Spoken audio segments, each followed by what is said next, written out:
শুক্রবার সকাল হঠাৎ শক্তিশালী ভূমিকম্পে কেঁপে ওঠে রাজধানী ঢাকা। সেই কম্পনের আঘাত লাগে দেশের প্রধান প্রবেশদ্বার হজরত শাহজালাল আন্তর্জাতিক বিমানবন্দরেও।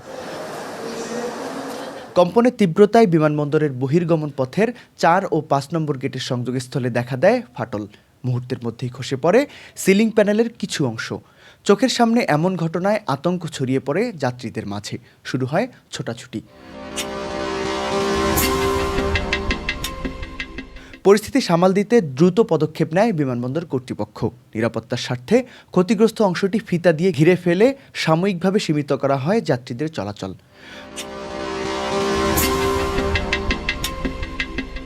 তবে বড় কোনো শঙ্কা নেই বলে আশ্বস্ত করেছেন বিমানবন্দরের নির্বাহী পরিচালক group captain SM Ragib Samad. তিনি জানান, মূলত ডিপার্চার ড্রাইভওয়ের উপরে সিলিং জয়েন্ট থেকে সামান্য প্লাস্টার খসে পড়েছিল। স্বস্তির খবর হলো রানওয়ে, অ্যাপ্রন কিংবা টার্মিনালের ভেতরের কোনো ক্ষয়ক্ষতি হয়নি।